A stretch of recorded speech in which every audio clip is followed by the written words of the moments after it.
യേശുമിശിഹായിൽ ഏറ്റവും സ്നേഹം നിറഞ്ഞ സഹോദരീ സഹോദരന്മാരെ, കോട്ടയം ചെങ്ങളം നല്ലിടയൻ ദേവാലയം സ്ഥാപിതമായതിൻ്റെ ശതാബ്ദി ആഘോഷങ്ങളുടെ സമാപനം 2022 ഫെബ്രുവരി മാസം 13-ാം തീയതി ഞായറാഴ്ച ഉച്ചകഴിഞ്ഞ് കോട്ടയം അതിരൂപത മെത്രാപ്പോലീത്ത മാർ മാത്യു മൂലക്കാട്ട് മെത്രാപ്പോലീത്തയുടെയും സഹായമെത്രാൻ ഗീവർഗീസ് മാർ അപ്രേം പിതാവിൻ്റെയും സാന്നിധ്യത്തിൽ നടത്തപ്പെടുകയാണ്.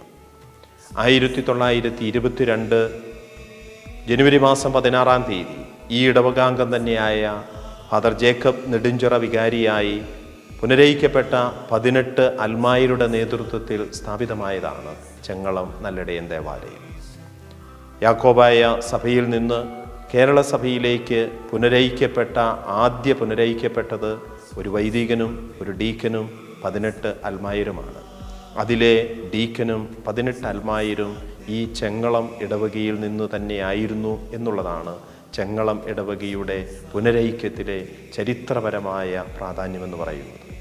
ഒപ്പം അന്ന് പുനരൈക്യപ്പെട്ട ഡീക്കൻ ജേക്കബ് നെടുഞ്ചിറ വൈദികനായി നീണ്ട 50 വർഷക്കാലം ഈ ഇടവകയുടെ വികാരിയായി സേവനം ചെയ്തു.